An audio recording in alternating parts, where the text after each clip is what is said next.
Thanks so much, Dan, for joining us for the IPMC seminar series. And we're really lucky to have our next speaker in the seminar series, Professor Daniel Hutto. So Dan is a senior professor of philosophical psychology, and he's also the head of the School of Liberal Arts at the University of Wollongong in Australia. So his research focuses primarily on issues in philosophy of mind, psychology, and cognitive science. And he's probably best known for promoting his view of radical inactivism, in which many aspects of cognition are understood in non-representational terms. So he's also famous for his narrative practice hypothesis about folk psychology.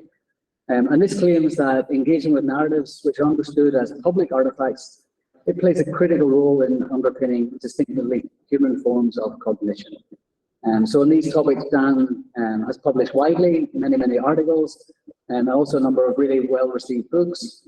So his co-authored book, Radicalizing Inactivism, was an award-winning book published with MIT in 2013. And then there was the sequel to that, again co-authored with Eric Mayen, Evolving Inactivism, published with MIT in 2017. And on the topic of folk psychology, so he's published a very well-received book, Folk Psychological Narratives, again with MIT in 2008. So it's our great pleasure to have you here, Dan. So Dan's topic today is going to kind of link to that idea of narrative psychology and narrative folk psychology. So everyone, please join me in welcoming our speaker, Dan Hutto.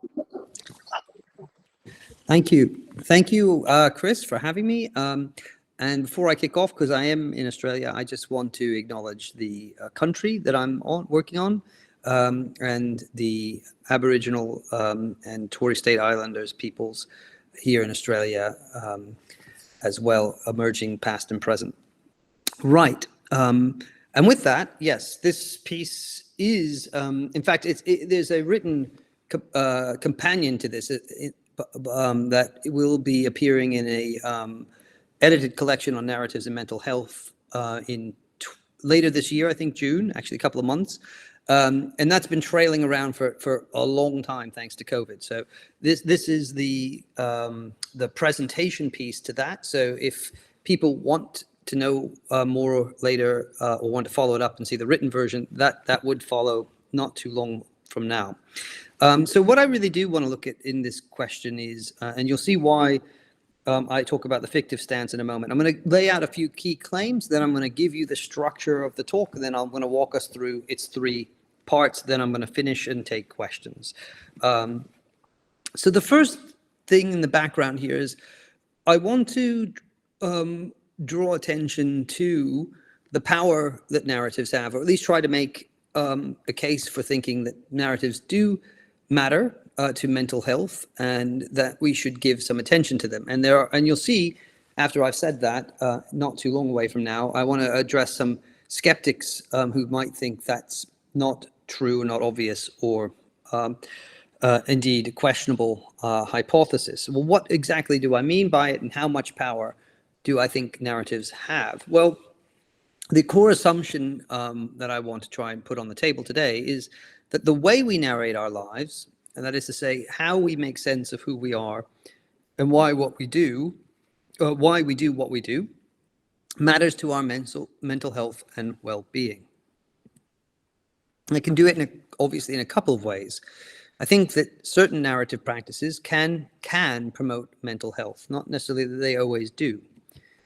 In other words, the way some people narrate their lives, and we'll come back to that, can empower them and help them to cope resiliently when it comes to dealing with specific challenges and to overcome certain impediments. Now, in general, there's been a number of cases where in different fields, people have looked to narratives in different modes for different types of therapy. So this is not an unheard of thesis. So, for example, there's been some empirical work around what they call narrative exposure therapy. And that was used to help treat the effects of trauma, say in refugees, and also to help prevent psychiatric illnesses. And in those cases too, a lot will depend not just on narrating per se, but the style and manner in which one does so, and the depth and richness by which one does so, right? So, you know, we can, I'm not going to get into those details at the moment, but there are other concerns here, but that won't take away from the claim that narratives can make a difference and make a positive difference in some instances. There have been other cases. I count these as narrativizing interventions, partly or mainly really because of what Chris was alluding to in my work on folk psychology and narratives, because I don't think they're theory of mind devices, and also given the nature of these approaches when one sees how they operate. So mentalizing focused interventions have shown long-term effectiveness in the treatment of things like borderline personality disorders. There's a lot of work around this. There's a kind of training on how to think better about others and how to more effectively engage with them through what I would call folk psychological narrations. And in other cases too, more explicitly, people have used things like social stories to assist individuals with on the autistic spectrum to help develop greater social understanding. And often those stories would be tailored to particular people for particular tasks of making sense of other individuals. So there's been a few cases like this in general, but I don't want to take away from the opposite pole of this, which is that certain narrative practices can also derail mental health. So making a difference doesn't always have to be a positive case. So the counter proposal is also that the way we narrate, or the way that the way we narrate our lives can disempower us and make us less able to cope, sometimes dramatically, leading to, in the worst cases, depression, despair, and in the very worst cases, even death. Now, let me also do the usual philosophical move of putting a few caveats out here, saying what I'm not saying when I make these very broad claims. It would be quite incredible to suppose that only narrative practices matter to mental health. And of course, I'm not saying anything of the kind. That our narrative practices alone and on their own matter to mental health is not the claim on the table, but rather the proposition under scrutiny here is far more modest. Narrative practices can, under some conditions, make a difference, and sometimes maybe even a pivotally important difference to our mental health, positively or negatively. So that's the basic idea. And I'm going to dig in a little bit in a moment to say how philosophically we might think about this. And I'll use some really interesting recent work as a foil for making my own particular proposal on that score. So here's the thing. I very much agree with Doug McConnell and his co-authors on occasion who want to illustrate, who have worked to illustrate the more modest claim that I've been propounding in relation to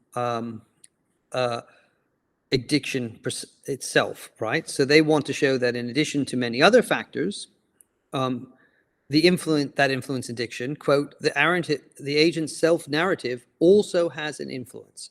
So they've perfectly pitched this, and what's nice about this is they give a singular kind of focal case study for addiction, but of course, I would suggest that this will generalize to other conditions. If it's true in this case, it will be true in other reasons. So really, what might account for that influence? Well, it's been hypothesized that the narratives we weave about ourselves significantly impact on our capacities for self-governance in specific ways.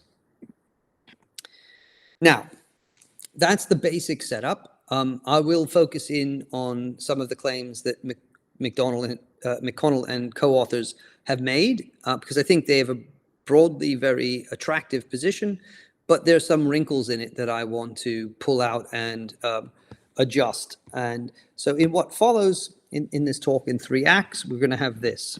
Act 1 is going to offer a philosophical analysis of how narrative practices can influence mental health. The focus, as I just said, will be on McConnell and Schnoke's 2018 account of the role that self-narratives can play in recovery from addiction, because I think that's a well-constructed a piece of work. Act 2 details 3 skeptical challenges that cast doubt on whether narrative practices, or at least those of the sort described in Act 1, can or should be used to influence mental health. So some of those challenges are more metaphysical, some of them are actually raise ethical concerns. And finally, in Act 3, I'll show how it may be possible to address the trio of skeptical challenges introduced in Act 1 if we rethink and or explicitly restrict the sorts of narrative practices we use when seeking to govern and shape ourselves to a certain sort. So, and in a certain mode. Hence, I'll introduce at that point this idea that perhaps we could operate with narratives only explicitly in using a fictive stance rather than always taking them realistically. So I'll come back and explain what that's all about in a bit. First, let's dig into narrative practices in addiction recovery by looking at some of the work by McConnell and Stoke. So McConnell in a couple of papers, and again together with Stoke, provide a philosophical account of how narrative practices make a difference to our mental health, focusing on the cases of successful and failed attempts to recover from addiction. In doing so, they embrace some fairly standard philosophical assumptions about the role narratives play in self-understanding, self-constitution together. So they're going to adopt some of these kind of familiar philosophical approaches in the background. Now, it's well known that attempts to recover from addiction have mixed results in the general populace. Why so? Well, according to these authors, they propose that part of a possible answer is that the addicted person's self-narratives can play a critical part in a person's prospects of successful recovery from addiction. So the reason that sometimes things work may have in part to do with the narrativizing tendencies of these individuals. So they hold that, quote, existing forms of addiction treatment will tend to be more effective and efficient if they are complemented by narrative-focused interventions.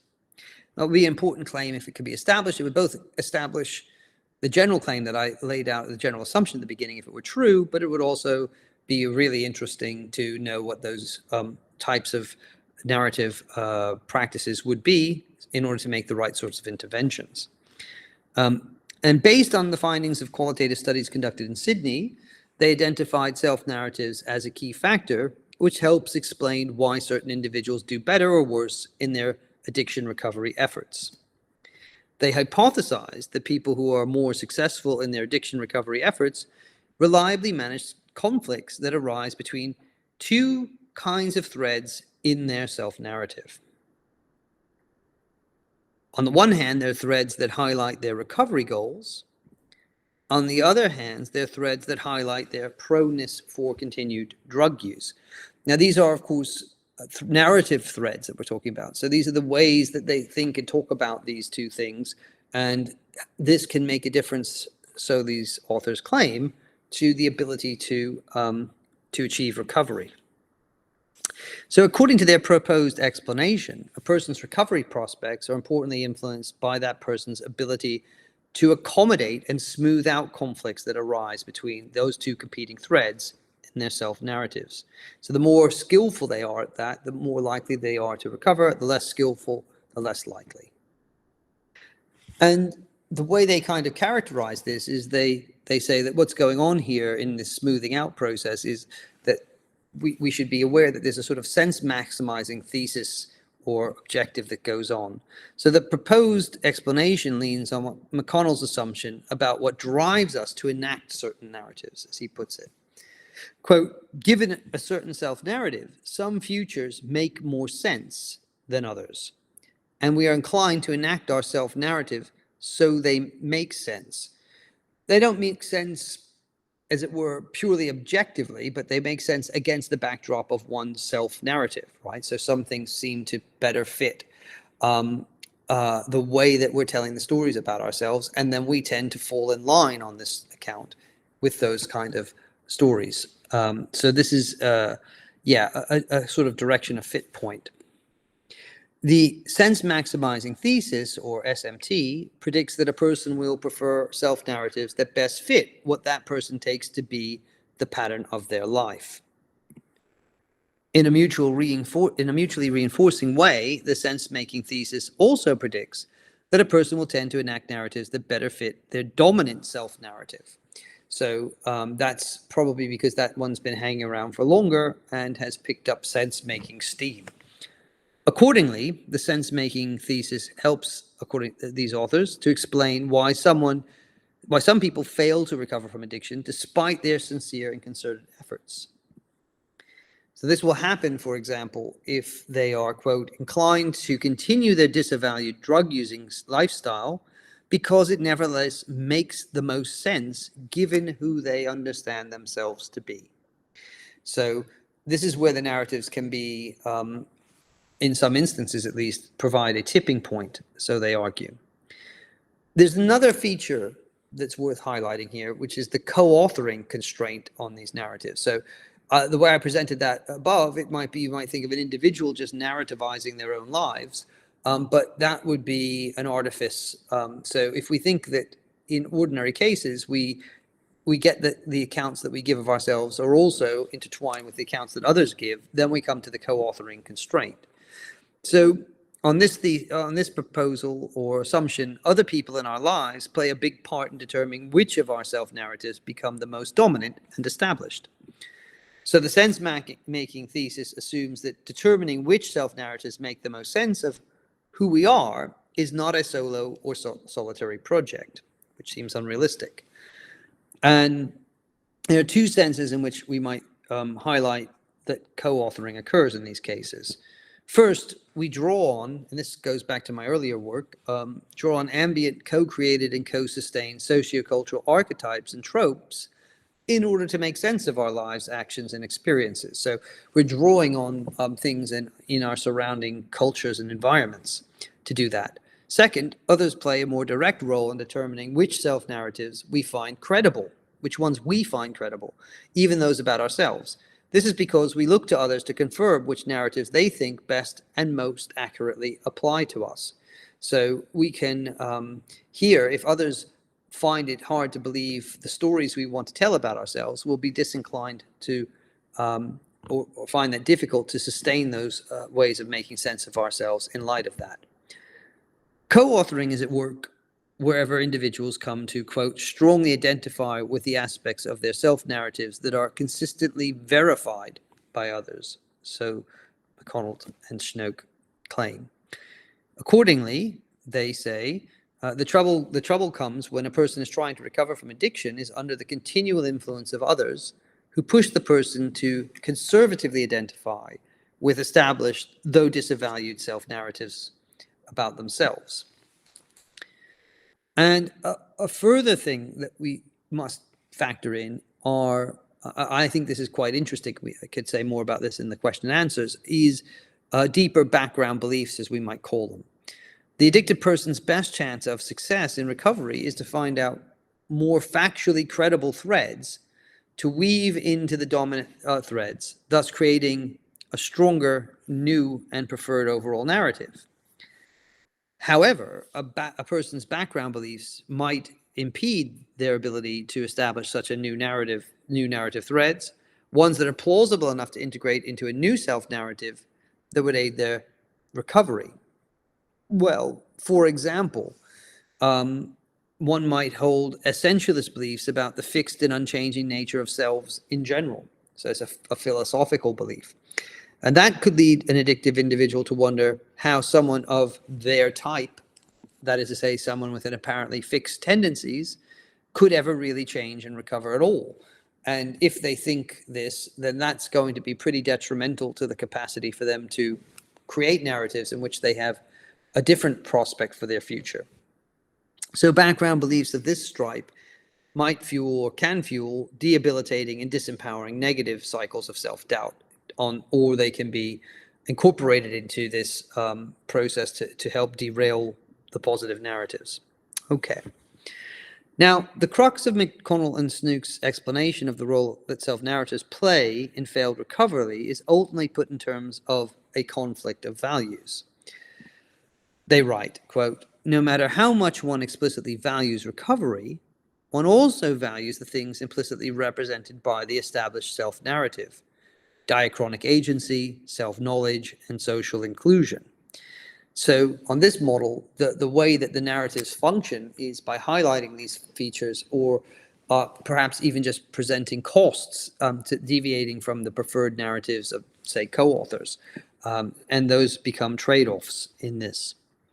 So they take the example, the case of Nicole. This isn't a picture of Nicole, it's just a picture of someone from the internet, where they describe her having an incident at her practical examination that seriously challenged the truth of her recovery-directed narrative. And this would have happened before, but on this occasion, she didn't have the mental resources to continue to try to convince herself and others that her recovery narrative was still true of her. So here we have the thought that this no longer is something she could identify with, and that idea that she was on the path to recovery became an implausible story to tell about herself. She could much more easily explain her failure, her falling back into a relapsing, by incorporating into a more established addiction narrative, in which this was, of course, the standard feature of her own self, which would have played into the hands of her inability to recover, and so on, etc., which then can actually undermine her own attempts to recover. So that's a simple example.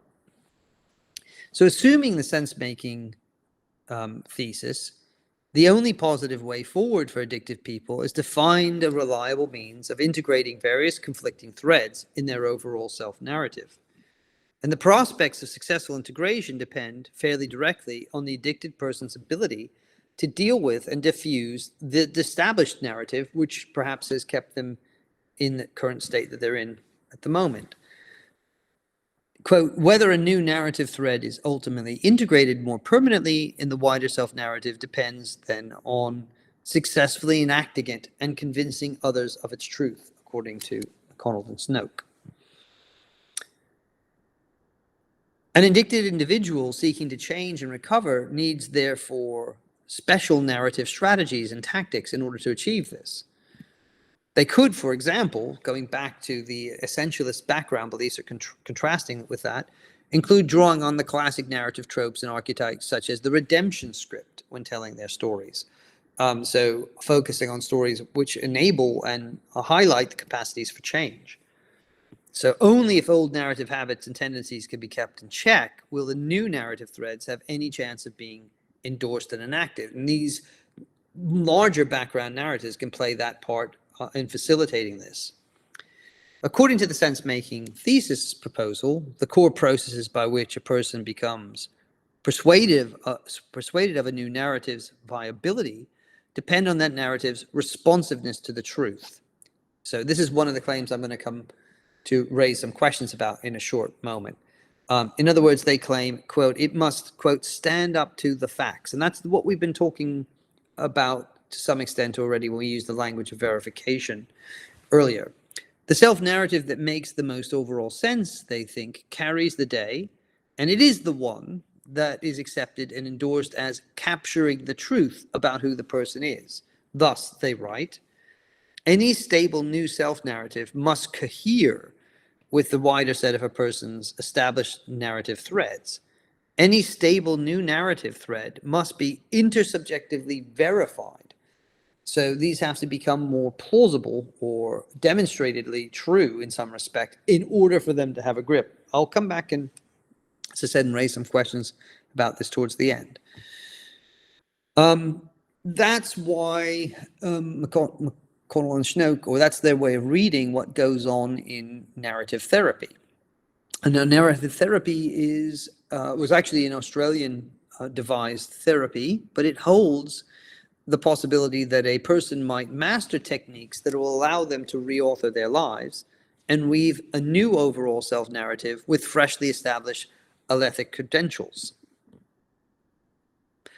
So the main aim of narrative therapy is to help people get beyond reliance on thin or off-the-shelf narratives, enabling them to tell richer stories about their own lives, which are more empowering.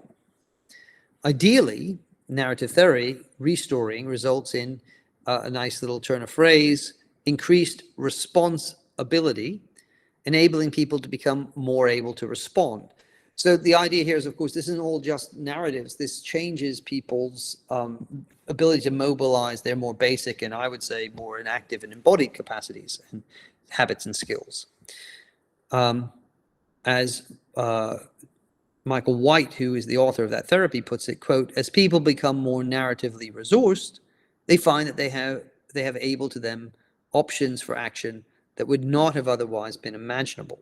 So they transform their space of possibilities for acting in the world, not just imagining different narrative scenarios. So this is, to tell that fuller story, we'd have to say how that all interfaces, but I'll leave that for the moment. In the best cases then, when the therapy works, the result is that the person's revised and preferred self-narrative becomes the more credible and dominant one. In such cases, the new self-narrative provides, quote, some basis for imagining realistically achievable projections. Okay. Interestingly, here's the stress again on the realistically achievable as part of what the narrative provides. I'll come back to that as well. Okay, so I want to just leave that as the basic proposal. As you can see, a big part of it is that a feature of it is that a good part of this is that the narratives in some sense or another, when they're working well, are assumed to get at the truth the truth that's going to now be established, some truth about the person, hence all the talk about verification and confirmation in what went before. That raised some questions, some general skeptical worries perhaps about this. One of the most serious is that narratives probably of this kind won't be able to get at the truth at all. So there's, we might call, the first skeptical challenge might be called the explanatory challenge. So some of our narrative practices aim to provide us with true and verifiable self-narratives, telling us who we are and why we do what we do. But the skeptic will say narrative practices, despite that ambition, simply cannot achieve it. Simply put, to the extent that a narrative practice is conceived of as truth-seeking, that enterprise itself must fail, according to some. This will be so if, as a general rule, narratives, including factual narratives of the sort offered by historians, are simply incapable of getting at and settling the truth of things. So this is a really deep and serious challenge that's been raised in a number of formats over the years. But most recently, I'd say in his recent book, How History Gets Things Wrong, The Neuroscience of Our Addiction to Stories, Rosenberg has made himself the foremost critic of the idea that narratives could get at the truth at all. Rosenberg argues that those forms of history that employ narratives are simply unable to supply explanations that meet the required standards of truth. He argues that whatever else historical narratives supply us with, they do not provide enough to enable us to, quote, understand anything, let alone the best or only way to understand anything. The root trouble with all so-called narrative explanations, and this is not going to be just those of history, though you might even think the kind that we were talking about were largely historical insofar as people were telling self-narratives about their own life. He'll extend the critique to those as well, is that they're irredeemably indeterminate, so he thinks.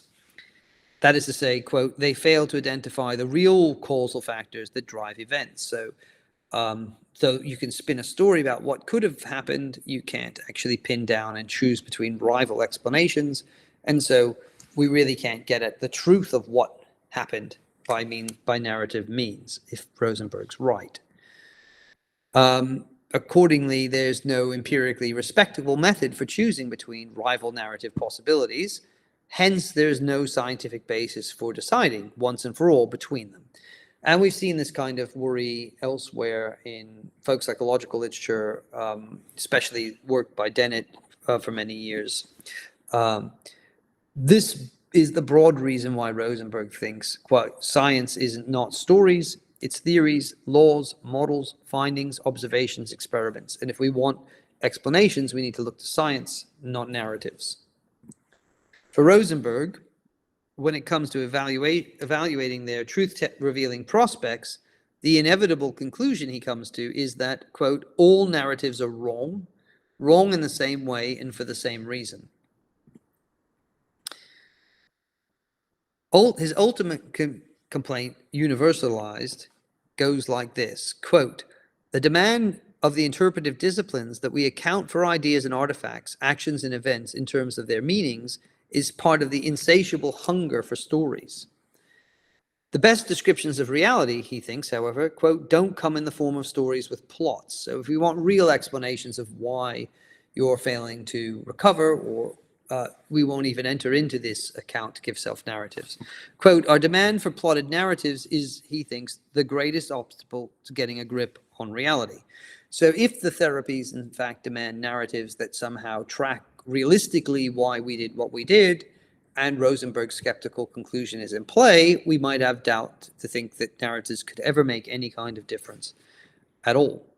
So that's one major challenge I'll come back to in a moment.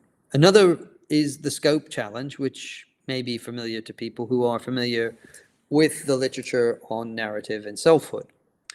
Assuming that anyone and everyone might be able to reauthor their self-narratives is deemed inappropriate by this skeptic, as it makes false assumptions about certain individuals and populations. So, any proposed account of the role of narrative might play in mental health is vulnerable to the scope challenge if it commits, as did McConnell and Stokes, or McConnell's own examples, to conceiving of persons in terms of a strong narrative self-constitution view. The narrative self-constitution view says it's narratives that actually make us the persons that we are. But that's independently been challenged in the philosophical literature for a long time now. There are people who hold it, and this indeed is what they claim, what you might call strong narrative self-constitution view holds that narrating our lives or experiencing them narratively, even if only implicitly, is necessary for being a person. And there's been, a number of authors who've proposed that down the years. So the idea here is every patient, you can find this in the popular sites as well, every patient has a story, and is the kind of motto here.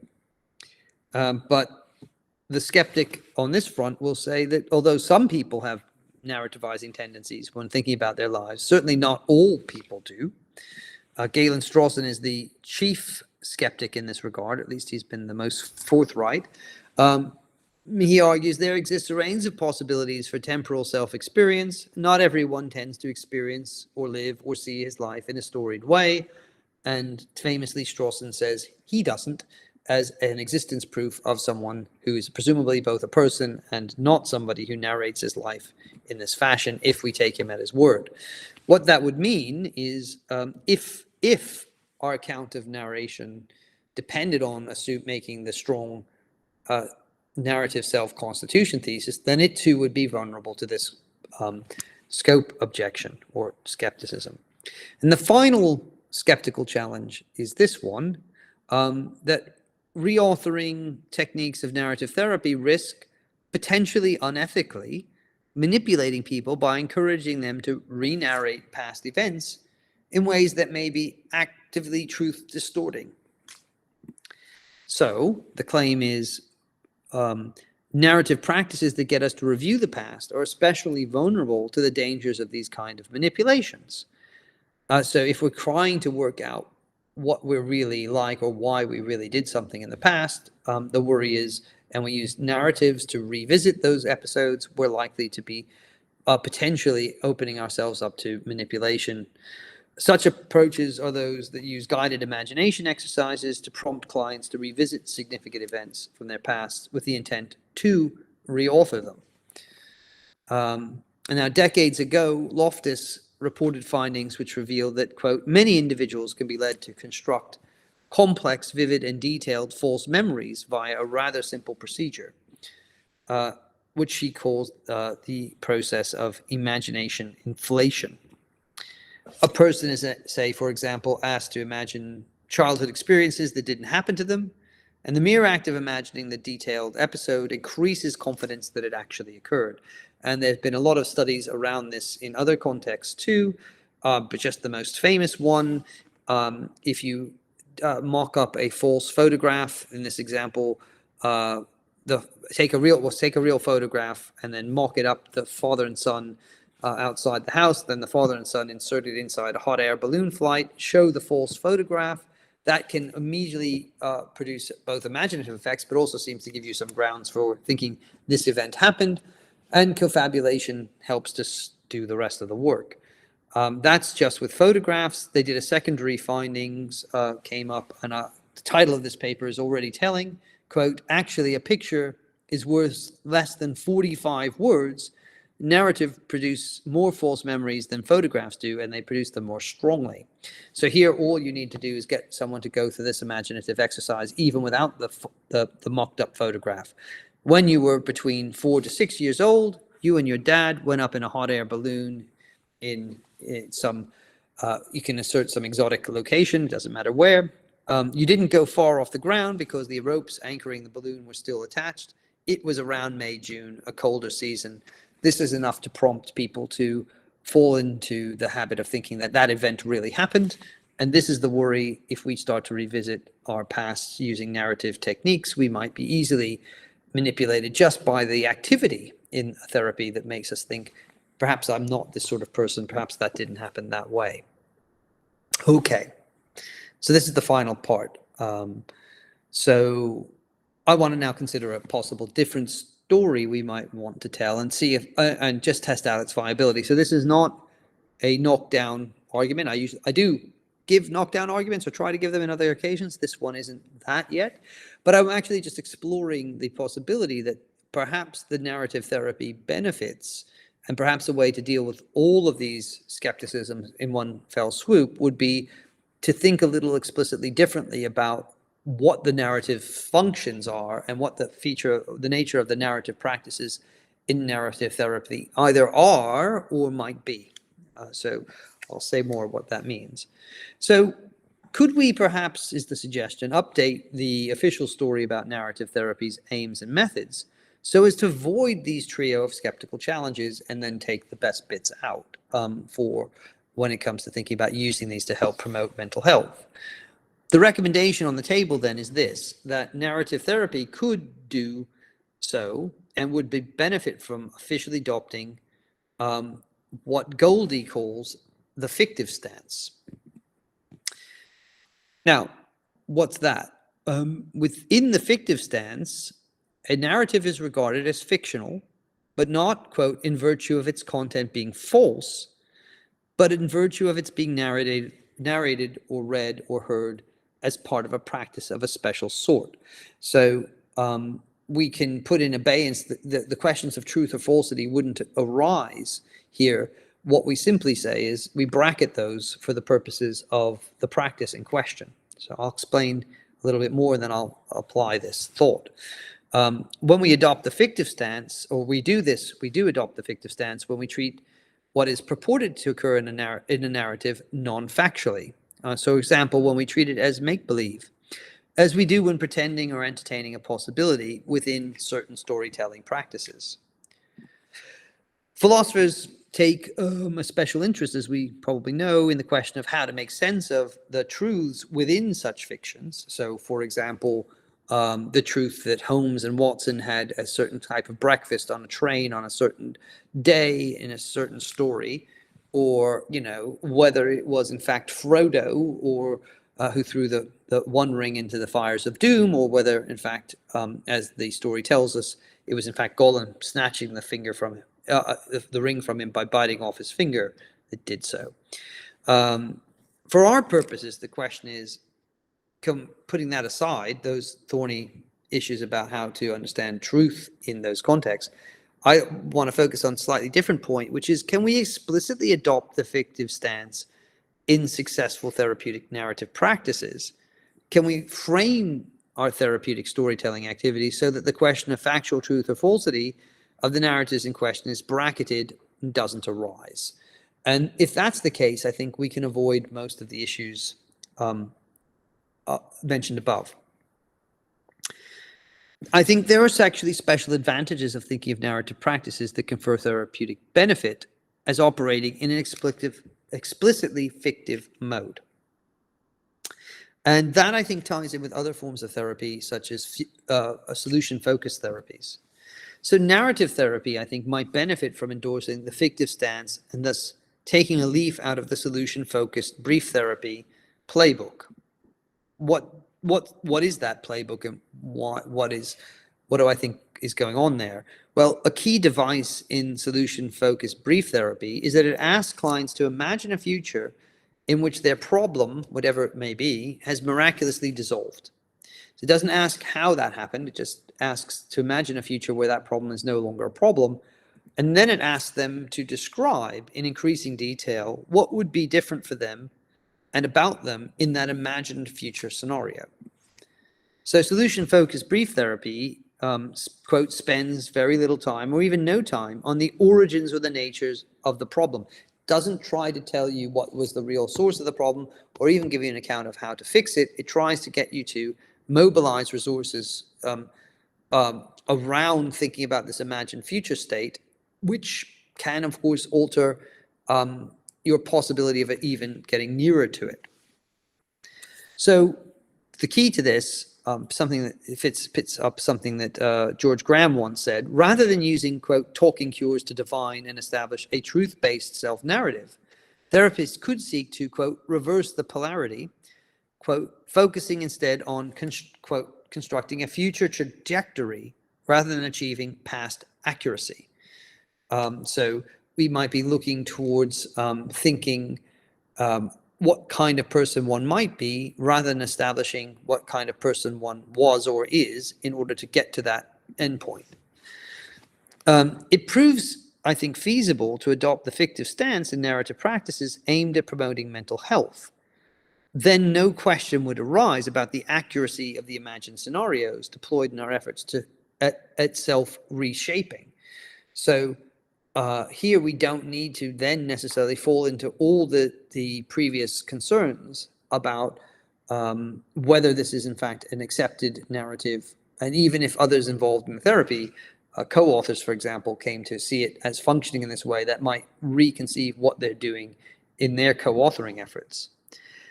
I think pretty clearly, if that were possible, in any case, we'll come back to that, you might want to quiz me on whether we think it's really possible, the explanatory challenge would simply drop away because we're not looping this through and not having to answer the question of whether the narratives are describing the true causes of our behavior.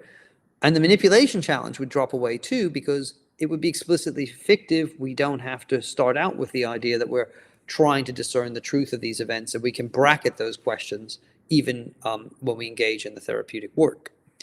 Finally, the scope challenge that I mentioned from Strawson, I think, can also be dealt with so long as in using the fictive stance, we assume no commitment to a strong narrative self-constitution view of persons, and there is in fact no reason to do so. If you wanted more on that, I would point you in the direction of a paper I did recently in 2016 on a narrative self-shaping, which doesn't require, in fact, explicitly rejects the strong self-constitution view. So I think narrative practices might self-shape some of us, or help to self-shape some of us, without our having to think that every person is made a person by the fact that they tell narratives of a certain sort. So you can have a modest claim there. So that's all I've got for you today. Thank you very much. And